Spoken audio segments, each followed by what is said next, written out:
ampunan. Istighfar artinya adalah minta ampunan. Al-maghfirah sendiri artinya adalah wiqayatud dzunub, wiqayatun minadz-dzunubi wa satriha. Artinya terhalang dari dosa dan penutupan akan dosa tersebut. Itu maghfirah. Jadi kalau kita minta ampun, minta istighfar, artinya dosa kita diampuni dan ditutupi, tidak diketahui oleh orang lain. Ya, ketika kita minta ampun, astaghfirullah wa atubu ilaih misalkan, maka pada saat itu sebenarnya kita minta dosa kita diampuni dan tidak diketahui kecuali siapa? Allah Subhanahu wa taala. Nah, ini para ikhwah yang dirahmati oleh Allah Subhanahu wa taala. Sekarang saya ingin menyebutkan sebuah ayat. Istighfar itu berfaedah dunia dan akhirat. Ya. Sekarang judulnya faedah istighfar di dunia dan faedah istighfar di akhirat. Apa sih faedah istighfar di dunia sehingga kita suka untuk beristighfar di dunia? Faedah istighfar di dunia yaitu di dalam surat Nuh dari ayat 10 sampai ayat 12. Surat Nuh dari ayat 10 sampai ayat 12. Saya bacakan ayatnya. Allah Subhanahu wa taala berfirman, "Faqultu astaghfiru rabbakum innahu kana ghaffara yursilis samaa'a 'alaikum midrara wa yumdidukum bi amwalin wa banin wa yaj'al lakum jannatin wa yaj'al lakum anhara." Artinya, Nabi Nuh alaihi salam berkata kepada kaumnya, "Beristighfarlah kalian wahai kaumku, sesungguhnya Rabb kalian itu adalah Maha Pengampun." Nah, kemudian ayat yang ke-11 dan ke-12 disebutkan oleh Allah faedah istighfar di dunia. Yursilis samaa'a 'alaikum midrara. Dengan istighfar maka hujan akan turun kepada kalian. Wa yumdidukum bi amwal, dan rezeki Allah akan memberikan kepada kalian harta-harta, wa banin, dan anak. Makanya orang yang belum dapat anak itu banyak istighfar. Waalaikumsalam warahmatullahi wabarakatuh. Orang yang belum dapat anak itu banyak-banyak istighfar dengan dalil ini. Ya, belum dapat anak banyak-banyak istighfar. Wa yaj'al lakum jannat, dan menjadikan bagi kalian kebun-kebun. Untuk sukses di perkebunan banyak istighfar. Ya, sukses nyangkul, ya banyak istighfar sambil nyangkul. Astagfirullah. Ya, banyak istighfar. Ini termasuk amal ibadah yang jarang orang memperhatikannya. Wa yaj'al lakum anhara, dan Allah Subhanahu wa taala menjadikan bagi kalian sungai-sungai, mudah diairi, enggak paceklik kemarau. Ya, ini para ikhwan yang dirahmati oleh Allah Subhanahu. Ini faedah istighfar di dunia. Sekarang faedah istighfar di akhirat apa? Coba perhatikan sebuah hadis Nabi Muhammad sallallahu alaihi wasallam, riwayat Ibnu Majah. Rasulullah sallallahu alaihi wasallam bersabda, "Tuba liman wajada fi sahifatihi istighfaran katsira." Sungguh baik orang-orang yang mendapatkan di catatan amalannya istighfar yang banyak. Ini nanti di akhirat ketika orang-orang sibuk dengan menghitung amal-amalannya, orang banyak istighfar, gampang aja nih amalan saya. Apa? Istighfar. Dia akan mendapatkan kebaikan sebagaimana sabda Nabi Muhammad SAW, "Tuba liman wajada fi sahifatihi istighfaran katsira." Artinya, sungguh baik orang yang mendapatkan di catatan amalannya kelak istighfar yang banyak.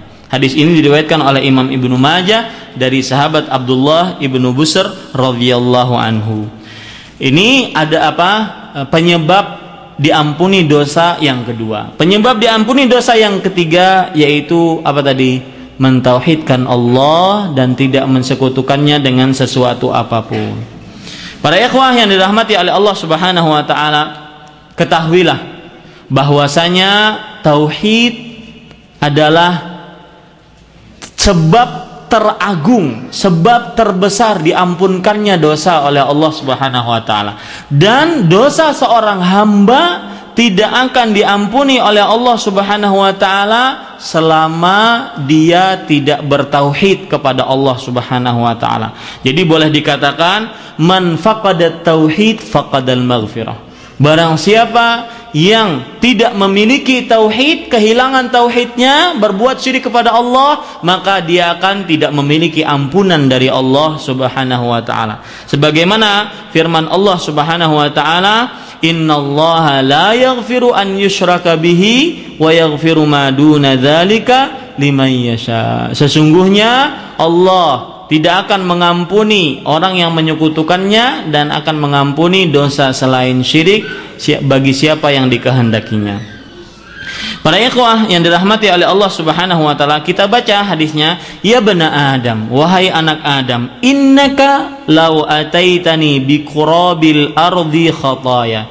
Wahai anak Adam, sesungguhnya jika engkau mendatangiku dengan sejagat raya kesalahan, thumma laqitani la tusyriku bi syai'a, kemudian engkau mendatangi aku dalam keadaan tidak menyekutukanku dengan sesuatu apapun, la ataituka bi qurabiha maghfirah, maka pasti aku akan datangi engkau dengan sejagat raya ampunan. Perhatikan kata-kata bi qurab. Qurab itu sejagat raya.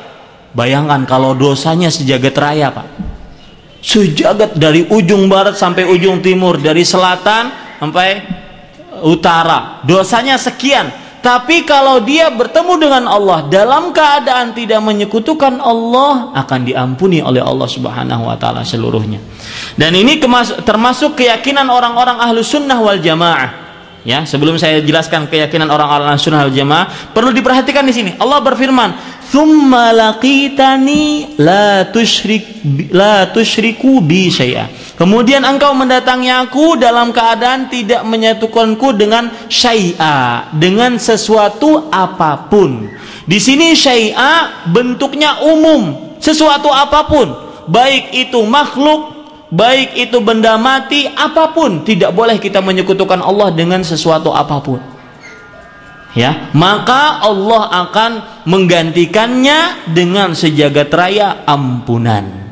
Sejagat raya ampunan. Nah, para ikhwah yang dirahmati oleh Allah Subhanahu wa taala, perlu diperhatikan di sini, para ulama ahlu sunnah wal jamaah menjelaskan, ketika seorang yang bertauhid, anggaplah ini manusia, biar gampang, ini anggap manusia, tetapi dia banyak dosa atau ada dosanya, kemudian dia dinyatakan sebagai masuk neraka. Kemudian tetapi dia selama hidupnya tidak pernah berbuat syirik kepada Allah Subhanahu wa taala. Maka ya, para ulama menyatakan ada perbedaan antara orang-orang yang muwahhid, yang mentauhidkan Allah ketika dimasukkan ke dalam neraka, dengan orang yang kafir ketika dimasukkan ke dalam neraka. Catat baik-baik perbedaannya. Perbedaan orang-orang mukmin yang dimasukkan ke dalam neraka karena dosa-dosanya, dengan perbedaan orang-orang kafir ketika dimasukkan ke dalam neraka. Yang pertama, seorang muslim yang dimasukkan ke dalam neraka karena dosa-dosanya tidak seperti dilemparnya orang-orang kafir ketika mereka dilempar ke dalam neraka. Ini yang pertama. Tidak sama. Ketika orang-orang kafir dilempar begitu saja oleh Allah Subhanahu wa taala ke dalam neraka, tidak sama dengan dilemparnya orang-orang kafir, orang-orang muslim ketika dimasukkan ke dalam neraka.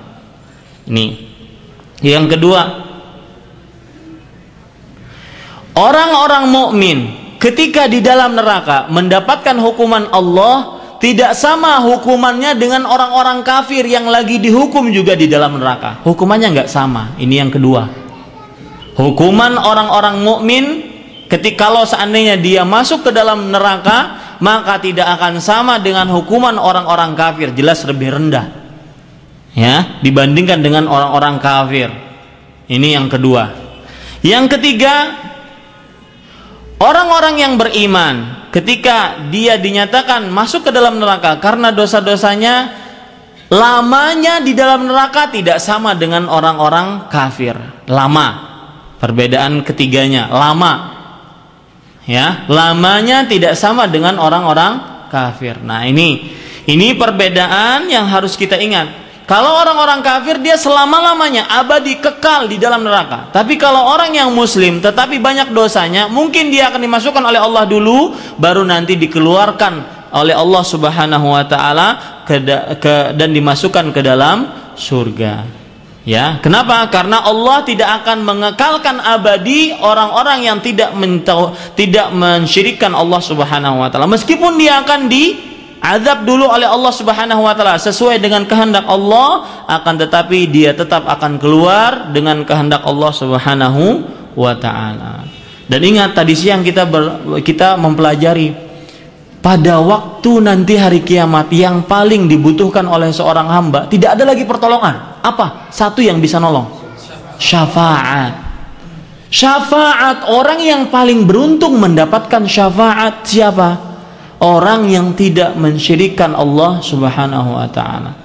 Dalam hadis Abu Hurairah radhiyallahu anhu, Rasulullah sallallahu alaihi wasallam bersabda ketika beliau ditanya, "Man as'adun nasi bi syafa'atika yaumal qiyamah?" Wahai Rasulullah, siapakah orang yang paling beruntung mendapatkan syafaatmu pada hari kiamat, wahai Rasulullah sallallahu alaihi wasallam? Dijawab oleh Allah Subhanahu wa taala, "Man qala la ilaha illallah khalisan min qalbi."